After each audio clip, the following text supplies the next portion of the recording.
Bonjour à tous, je vous retrouve dans cette vidéo pour vous montrer comment est-ce que j'ai réalisé le plastron dragon que j'ai offert à Sergent Guimauve lors du salon création et savoir-faire. Donc je vais tout d'abord vous montrer le matériel qu'il va vous falloir pour réaliser cette création. Au final, on n'a pas besoin d'énormément de choses. Vous allez avoir besoin de pas mal de fimo. J'ai utilisé de la fimo noire, mais ça marche je pense aussi avec de la fimo blanche puisqu'après on va lui appliquer des pigments. Donc de la fimo, une assez grande quantité tout de même. Donc comme je disais, vous allez avoir besoin de pigments. Moi j'ai utilisé du Perlex, c'est le... Je n'arriverai même pas à vous retrouver le cuivre antique et les pigments or de chez Fimo.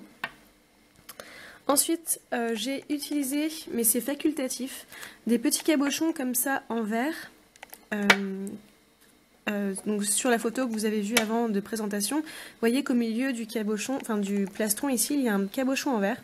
Et en fait au dos du cabochon, grâce à du vernis à ongles, j'ai dessiné des motifs. Donc entre autres là c'était un œil de dragon. Donc au préalable, donc ça c'est pas filmé pendant la vidéo, j'ai dessiné au vernis à ongles sur le dos du cabochon en verre mon œil de dragon. Donc du vernis et un cabochon. J'ai aussi dessiné au préalable un patron pour mon plastron, pour que ça soit plus facile et qu'ils soient à peu près tous à la même taille et que la forme me convienne, je sois à peu près sûre que ça me convienne au final. Puis pour la symétrie, c'est beaucoup plus simple d'utiliser un patron. Donc dessiner un patron qui vous plaît, moi je l'ai fait à l'arrache, hein. J'ai tracé une moitié qui me plaisait, ensuite j'ai fait la symétrie de l'autre côté. Donc voilà.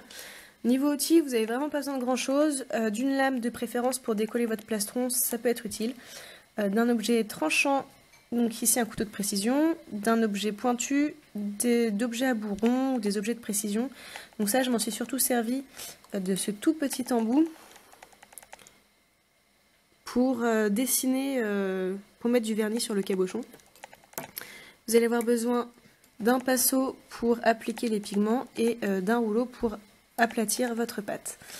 Le petit plus pour que votre plastron soit en relief, puisque là quand vous allez le faire il va être plat sur votre plan de travail, mais quand vous allez le cuire, vous allez le positionner sur, donc c'est une assiette creuse basique.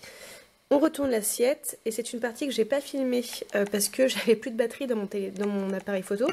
Mais du coup j'ai pris une photo quand même pour vous montrer comment j'ai fait, je vous la mettrai. J'ai simplement, une fois la création terminée, vraiment finie, je l'ai positionné sur le tour de mon assiette creuse renversée pour lui donner une forme arrondie et courbée en fait, pour que ça soit vraiment, ça épouse les formes du cou. Donc une assiette creuse. Donc voilà vraiment le matériel qu'il va vous falloir. Si jamais j'ai oublié des petites choses, ce qui est possible puisque je filme cette partie de la vidéo bien après avoir fini la création et bien après l'avoir donnée d'ailleurs. Du coup je vous mettrai des commentaires dans la vidéo si jamais j'ai pas mis tout le matériel au début. Voilà, donc j'espère que cette vidéo vous plaira et je vous laisse la regarder.